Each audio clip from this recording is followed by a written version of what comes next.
Welcome back. AP BJP అధ్యక్షుడిగా PVN Madhav nomination దాఖలు చేశారు. 5 సెట్ల నామినేషన్ వేశారు. దీనికి సంబంధించి మంగళవారం ఎన్నిక జరగనుంది. అదే రోజు సాయంత్రం ఫలితం కూడా ప్రకటించనున్నారు. ఇక మండలిలో ఫ్లోర్ లీడర్గా మాధవ్ వ్యవహరించారు. అంతేకాకుండా ఆర్ఎస్ఎస్, బీజేవైఎం, ఏబీవీపీలో పదవులు కూడా చేపట్టారు. అయితే అధ్యక్ష బరిలో పలువురు పోటీలో ఉన్నట్టు తెలుస్తోంది. అంతకుముందు బీజేపీ రాష్ట్ర అధ్యక్షురాలిగా పురంధరేశ్వరి పనిచేశారు. ఆమె పదవీ కాలం ముగియడంతో మరో అధ్యక్షుడిని ఎన్నుకోవడం అనివార్యమైంది. దీంతో పలువురు పేర్లను పరిశీలించారు. చివరకు మాధవ్ పేరు అనూహ్యంగా తెరపైకి వచ్చింది. ఈ మేరకు ఆయన నామినేషన్ వేశారు.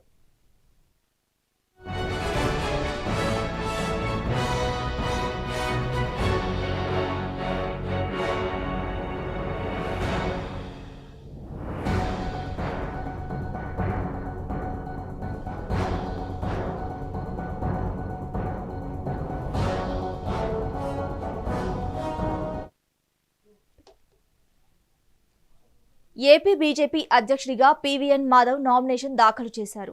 5 సెట్ల నామినేషన్ వేశారు. దీనికి సంబంధించి మంగళవారం ఎన్నిక జరగనుంది. అదే రోజు సాయంత్రం ఫలితం కూడా ప్రకటించనున్నారు. ఇక మండలిలో ఫ్లోర్ లీడర్గా మాధవ్ వ్యవహరించారు. అంతేకాకుండా ఆర్ఎస్ఎస్, బీజేవైఎం, ఏబీవీపీలో పదవులు కూడా చేపట్టారు. అయితే అధ్యక్ష బరిలో పలువురు పోటీలో ఉన్నట్టు తెలుస్తోంది. అంతకుముందు బీజేపీ రాష్ట్ర అధ్యక్షురాలిగా పురంధరేశ్వరి పనిచేశారు. ఆమె పదవీ కాలం ముగియడంతో మరో అధ్యక్షుడిని ఎన్నుకోవడం అనివార్యమైంది. దీంతో పలువురు పేర్లను పరిశీలించారు. చివరకు మాధవ్ పేరు అనూహ్యంగా తెరపైకి వచ్చింది. ఈ మేరకు ఆయన నామినేషన్ వేశారు. ఇక దీనిపై తాజా అప్డేట్స్ అలీం అందిస్తారు. అలీం, చెప్పండి. హరిత, గుడ్ ఆఫ్టర్నూన్. మొత్తం మీద కూడాను రాష్ట్ర వ్యాప్తంగానే కాదు, దేశవ్యాప్తంగా బీజేపీ సంస్థాగతంగా అంటే పార్టీకి చెందిన అధ్యక్షుల ఎంపిక కూడాను గత 2 రోజుల నుంచి నిర్వహిస్తున్నారు. అంటే ఇండియా వైడ్గా ఇప్పటికే 16 రాష్ట్రాల్లో సంబంధించిన ప్రాసెస్ అంతా కూడా పూర్తయింది. ఈ రోజు దానికి సంబంధించిన ప్రక్రియ కూడా పూర్తి చేయడం జరిగింది. అలాగే 2 తెలుగు రాష్ట్రాలతో పాటు మొత్తం ఇంకా 14 రాష్ట్రాల్లో బీజేపీ రాష్ట్ర అధ్యక్షుల ఎన్నిక అనేది జరుగుతుంది. అందులో భాగంగా ఆంధ్రప్రదేశ్ లో కూడాను ఈ రోజు బీజేపీ రాష్ట్ర అధ్యక్షుల ఎన్నికకి సంబంధించి నామినేషన్ ప్రక్రియ కొనసాగింది. ఇందులో భాగంగా మధ్యాహ్నం 12:30 ఏదైతే హిందూ సాంప్రదాయ ప్రకారం ఒక లగ్నాన్ని టైం అనేది పెట్టుకున్నారు. ఈ నేపథ్యంలో 12:30 ఆ ప్రాంతంలోనే నామినేషన్ దాఖలు చేశారు మాధవ్ గారు. మొత్తం మీద కూడా 5 సెట్ల నామినేషన్ పత్రాలని మాధవ్ ఎన్నికల అధికారి అయిన కర్ణాటక ఎంపీకి సమర్పించడం జరిగింది.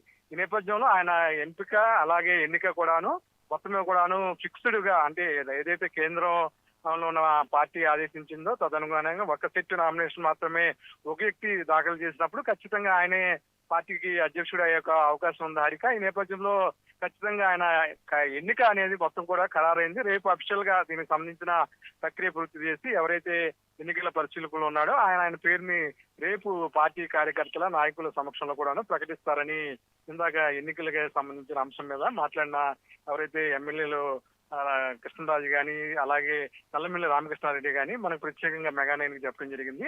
మొత్తమే కూడా ఆంధ్రప్రదేశ్ లో ఒక పెను మార్పు అనేది బీజేపీ తీసుకొస్తుందని మనం చెప్పొచ్చు.